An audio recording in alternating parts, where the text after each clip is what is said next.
Hello friends, welcome to full Moon TV explorer. நம்ம தமிழ்நாட்டில் ஆயிரக்கணக்கான விதைகள் சமையலுக்கும் மருத்துவ பயன்பாட்டிற்கும் பயன்படுத்திட்டு வந்திருக்காங்க நம்ம முன்னோர்கள். பல அரிய விதைகளை கொண்டு நோய்களுக்கு மருந்தாக பயன்படுத்தியிருக்காங்க. கிராமங்களில் மருத்துவமனை இல்லாத காலங்கள்லாம் மூலிகை செடிகளையும் அதில் இருக்கிற விதைகளையும் கொண்டு தான் தீராத வியாதியை கூட குணப்படுத்தியிருக்காங்க. இப்பயும் பார்த்திங்கன்னா கிராமப்புற மக்கள் வீடுகளில் நிறைய மூலிகை மரங்களையும் விதைகளையும் நம்ம வளர்க்குறத பார்க்கலாம். மருத்துவத்துறை அசுர வளர்ச்சி பெற்றிருந்தாலும் மருத்துவத்துறையில் பயன்படுத்துகிற பலவிதமான மாத்திரைகள், மருந்துகள், சிரப்பு எல்லாமே பார்த்திங்கன்னா 95% மூலிகை மற்றும் விதைகளை கொண்டு தான் தயாரிக்கிறாங்க. அந்த வகையில் சப்ஜா விதைகள் ரீசெண்ட் டேஸில் ட்ரெண்டிங்கில் பார்த்துருப்பீங்க. இந்த சப்ஜா விதைகள் எண்ணற்ற பயன்களை கொண்டது. இந்த சப்ஜா விதைகள் மருத்துவ ரீதியாகவும் சரி, சமையல் ரீதியாகவும் சரி, அழகு கலை துறை ரீதியாகவும் சரி பயன்பாட்டில் இப்போதைக்கு இருக்குது. நம்ம இந்த வீடியோவில் சப்ஜா விதையை பற்றி தெளிவாக பார்க்கலாம். சப்ஜா விதைகள் பார்க்குறதுக்கு கருப்பு நிறத்தில் எள்ளு மாதிரி இருக்கும். நம்ம முன்னோர்கள் பயன்படுத்தி வந்த திருநீற்று பச்சை மூலிகை செடியின் விதைகள் தான் இந்த சப்ஜா விதை அப்படின்னு சொல்கிறாங்க. அதே மாதிரி சியா விதைகளும் சப்ஜா விதைகளும் ஒன்று தான் அப்படின்னு சொல்லி நிறைய பேர் நினச்சிட்ருக்காங்க. ஆனால் சப்ஜா விதை கருப்பு நிறத்தில் மட்டும்தான் இருக்கும். சியா விதை பார்த்திங்கன்னா கருப்பு, சாம்பல், வெள்ளை அப்படின்னு பலவிதமான நிறத்தில் இருக்கும். அதனால் சப்ஜா விதைங்கிறது வேறு, சியா விதைங்கிறது வேறு. வாங்க இப்போ நம்ம சப்ஜா விதையை எப்படி பயன்படுத்தணும், யாரெல்லாம் சாப்பிட்ணும், கண்டிப்பாக சப்ஜா விதை சாப்பிட்றதுனால எந்தெந்த நோய்கள் குணமாகும் அப்படின்றத இந்த வீடியோவில் நம்ம பார்த்து தெரிஞ்சுக்கலாம். சப்ஜா விதையை சுமார் 6 மணி நேரம் ஊற வைக்கணும். இதே வெதுவெதுப்பான நீர்னால் கொஞ்சம் நேரத்தை குறைச்சிக்கலாம். சப்ஜா விதையை இரவில் ஊற வச்சு மறுநாள் கூட பயன்படுத்தலாம். இதை ஊறிய பின்பு பார்த்தோன்னா ஜவ்வரிசி மாதிரி இருக்கும். ஊற வச்ச சப்ஜா விதையை ரோஸ் மில்க், நன்னாரி சர்பத், மில்க் ஷேக், பால், தண்ணீர் போன்று எதில் வேணால் கலந்து குடிக்கலாம். சப்ஜா விதை அனைத்து நாட்டு மருந்து கடையிலையும் எளிமையாக கிடைக்கக்கூடிய ஒன்று. சப்ஜா விதையில் துத்தநாகம், sulphur, anti oxidants, vitamin, omega 3 fatty acids, potassium, magnesium, இரும்பு சத்து, நார்ச்சத்துன்னு ஏராளமான சத்துக்கள் இருக்குது.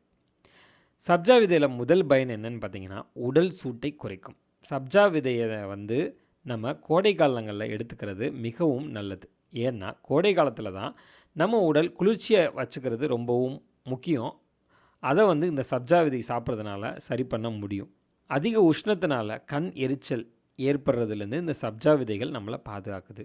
உடல் சூட்டினால் ரொம்பவும் பாதிக்கப்பட்டவங்க சப்ஜா விதையை நைட்டில் படுக்கிறதுக்கு முன்னாடி தண்ணீரில் ஊற வச்சுட்டு காலையில் எழுந்த உடனே அந்த ஊற வச்ச சப்ஜா விதையோட பால் அல்லது நாட்டு சர்க்கரை சேர்த்து குடிச்சிட்டு வந்தாங்கன்னா உடல் சூட்டிற்கு மிகவும் நல்லது. அதாவது பாலில் போட்டு குடிக்கலாம், அப்படி இல்லைன்னா தண்ணீரில் நாட்டு சர்க்கரை கலந்து குடிக்கலாம். ரெண்டாவதாக பார்த்திங்கன்னா மலச்சிக்கல் பிரச்சனையை சரிப்படுத்தக்கூடியது சப்ஜா விதை. சப்ஜா விதையில் அதிக அளவு நார்ச்சத்து இருக்கிறதுனால மலச்சிக்கல் பிரச்சனையால் அவதிப்படுறவங்களும் இதை சாப்பிட்லாம். மலச்சிக்கல் பிரச்சனை இருக்கிறவங்க தினசரி தூங்குறதுக்கு முன்னாடி ஒரு டேபிள் ஸ்பூன் சப்ஜா விதையை நீரில் ஊற வச்சு நல்லா ஊறிய சப்ஜா விதையை பாலில் கலந்து பருகுனாங்கன்னா மலச்சிக்கல் நோய் தீர்ந்துவிடும். பெண்களுக்கு கர்ப்பகாலத்தில் ஏற்படும் மலச்சிக்கலை போக்க இந்த சப்ஜா விதையை பயன்படுத்தலாம். அடுத்ததாக மூல நோயினால் அவதிப்படுறவங்க சப்ஜா விதையை ஊற வச்சு தினமும் சாப்பிட்டு வந்தாங்கன்னா மூல நோய் பிரச்சனை வேகமாகவே சரியாகும். அது மட்டும் இல்லாமல் நம்ம உடலில் இருக்க நச்சுக்கள் மற்றும் கழிவுகளை வெளியேற்றதுக்கு இந்த சப்ஜா விதை உறுதுணையாக இருக்குது. நான்காவதாக பார்த்திங்கன்னா உடல் எடை மற்றும் தொப்பை குறைய சப்ஜா விதை. சப்ஜா விதையில் புரதம், அத்தியாவசிய கொழுப்புகள், கார்போஹைட்ரேட்டுகள், நார்ச்சத்து மற்றும் குறைந்த அளவிலான கலோரிகள் இல்லை, எல்லா சத்துமே இருக்குது. ஆனால் கலோரி கம்மியாக இருக்குது. அதனால் எடை குறைப்பில் இருக்கிறவங்க இதை கண்டிப்பாக சாப்பிட்லாம். அதிக நார்ச்சத்து சப்ஜா விதையில் இருக்குது, கலோரிகள் குறைவு. அதனால் வயிற்றுக்குள்ளே இருக்க மலம்லாம் வெளியே போயிடும். அதே மாதிரி கலோரிகள் கம்மியாக எடுத்துக்கிறதுனால உங்களுக்கு வெயிட் போடாது. நான் சொன்ன சத்துக்கள் எல்லாமே சாப்பிடும்போது இது ஆரோக்கியமான உடல் அமைப்பை நமக்கு கொண்டு வரும். அதிகமாக பசி எடுக்காது.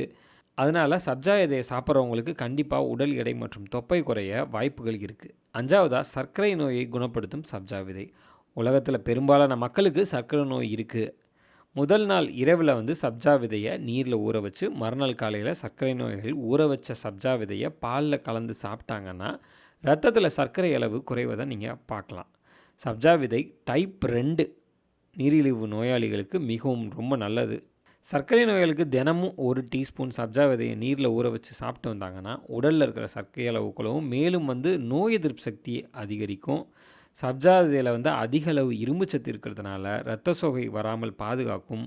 அது மட்டும் இல்லாமல் சப்ஜா விதையில் ஒமேகா 3 ஃபேட்டி ஆசிட் இருக்கிறதுனால உடலில் இருக்க கெட்ட கொழுப்புகளை குறைக்கும், நீண்ட ஆயுட்காலத்தை கொடுக்கும். சப்ஜா விதையில் பொட்டாசியம் அதிகமாக இருக்கிறதுனால தினசரி 1 டேபிள் ஸ்பூன் சப்ஜா விதையை தண்ணீரில் ஊற வச்சு சாப்பிட்றதுனால இரத்த அழுத்தம் சீரான முறையில் இருக்கும். நான் சொன்ன டிப்ஸ் எல்லாமே சர்க்கரை வியாதி உள்ளவங்களுக்கு கண்டிப்பாக உபயோகரமாக இருக்கும். அடுத்து 6வதாக நெஞ்செரிச்சல் மற்றும் அசிடிட்டி. நெஞ்செரிச்சல் அசிடிட்டியால் ரொம்பவும் அவதிப்படுறவங்க நைட்டு ஊற வச்ச சப்ஜா விதையினை காலையில் சாப்பிட்டு வந்தாங்கன்னா வெறும் வயிற்றில் பாலோடு சேர்த்து குடிச்சிட்டு வந்தாங்கன்னா நல்ல பலன் இருக்கும்.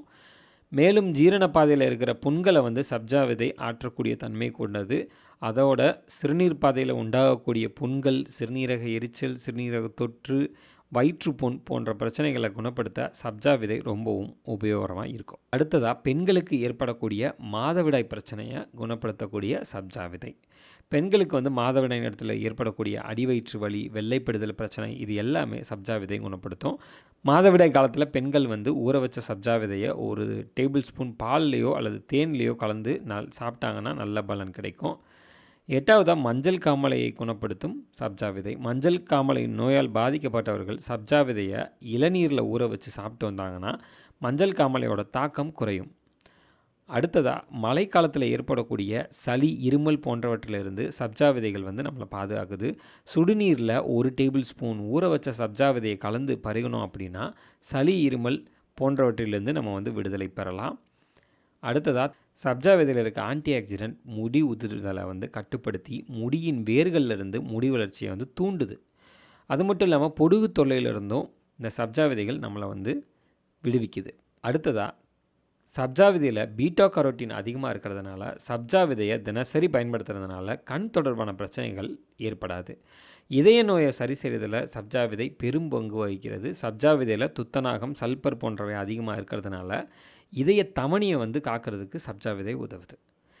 இப்போ இருக்கிற காலகட்டத்தில் மக்கள் அதிகமாக பாதிக்கப்படுறது மன அழுத்த நோயினால தான். மன அழுத்த நோயை குணப்படுத்துறதுக்கும் தேவையான ஆற்றல் சப்ஜா விதையில் இருக்குது.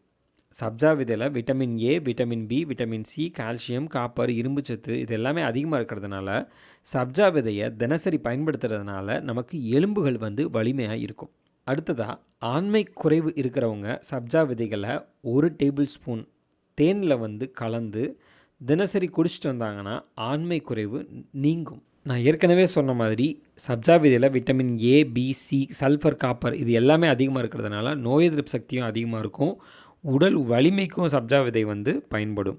சப்ஜா விதையில் புரதம், நார்ச்சத்து, துத்தநாகம் அதிகமாக இருக்கிறதுனால இரத்த சோகை நோயை கட்டுப்படுத்தும். சப்ஜா விதையினால் நம்ம அளவு குறிப்புகள் என்ன பண்ணலான்றதை பார்க்கலாம். பெண்களின் அழகுக்கு சப்ஜா விதையை முக்கிய பங்கு வகிக்குது. தினசரி 1 டேபிள் ஸ்பூன் சப்ஜா விதையை பாலில் கலந்து பெண்கள் குடிச்சிட்டு வந்தாங்கன்னா ஊழச்சதை, தேவையற்ற கொழுப்புகள் போன்றவை வெளியேறும். கண்களுக்கு கீழே இருக்கிற கருவளையம் நீங்க சப்ஜா விதையை மிக்சியில் சுத்தமான ரோஸ் வாட்டர் கலந்து அரைச்சி பஞ்சில் நனைச்சி பூசி வந்தாங்கன்னா கருவளையம் மறைய தொடங்கும். இந்த சப்ஜா விதையை தினசரி நம்ம சாப்பிடும்போது முகத்தில் உள்ள வயதான தோற்றம் நீங்கி இளமை பொலிவு உண்டாகும். இந்த வீடியோ கண்டிப்பாக உங்களுக்கு உபயோகரமாக இருக்கும்னு நம்புகிறேன்.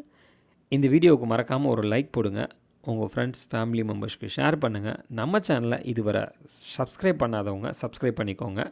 இன்னும் பல பயனுள்ள தகவல்கள் உங்களுக்கு நம்ம சேனலில் வந்துக்கிட்டே இருக்கும்.